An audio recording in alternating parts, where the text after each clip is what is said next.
Letter 21. To Thomas Pennant, Esquire, Selborne, November 28, 1768.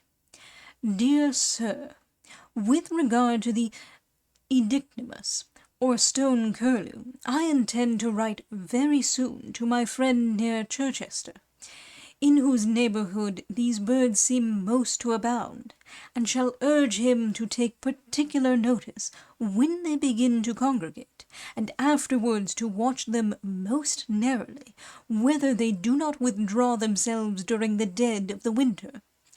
When I have obtained information with respect to this circumstance, I shall have finished my history of the stone curlew, which I hope will prove to your satisfaction, as it will be, I trust, very near the truth. This gentleman, as he occupies a large farm of his own, and is abroad early and late, will be a very proper spy upon the motions of these birds, and besides, as I have prevailed on him to buy the Naturalist's Journal, with which he is much delighted, I shall expect that he will be very exact in his dates. It is very extraordinary, as you observe, that a bird so common with us should never straggle to you. And here will be the properest place to mention, while I think of it, an anecdote which the above-mentioned gentleman told me when I was last at his house, which was that, in a warren joining to his outlet, many daws, corvi monedulae, build every year in the rabbit burrows underground.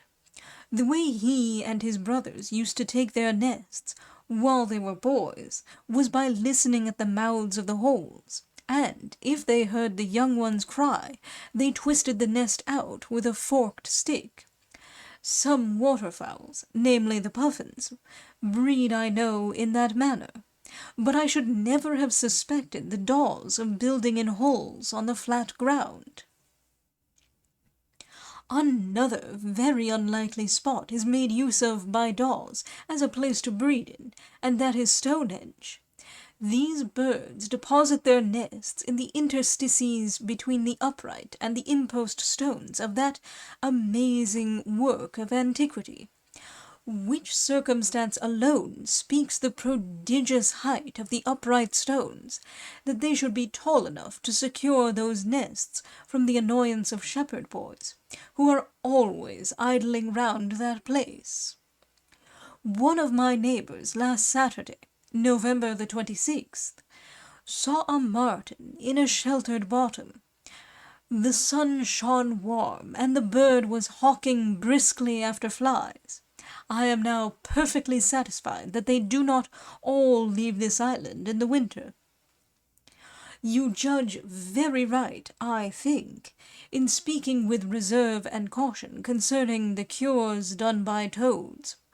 For, let people advance what they will on such subjects, yet there is such a propensity in mankind towards deceiving and being deceived, that one cannot safely relate anything from common report, especially in print, without expressing some degree of doubt and suspicion. Your approbation with regard to my new discovery of the migration of the ring-ouzel gives me satisfaction, and I find you concur with me in suspecting that they are foreign birds which visit us. You will be sure, I hope, not to omit to make inquiry whether your ring-ouzels leave your rocks in the autumn. What puzzles me most is the very short stay they make with us, for in about 3 weeks they are all gone. I shall be very curious to remark whether they will call on us at their return in the spring, as they did last year. I want to be better informed with regard to ichthyology. If fortune had settled me near the seaside, or near some great river, my natural propensity would soon have urged me to have made myself acquainted with their productions. But as I have lived mostly in inland parts, and in an upland district, My knowledge of fishes extends little farther than to those common sorts which our brooks and lakes produce. I am, etc.,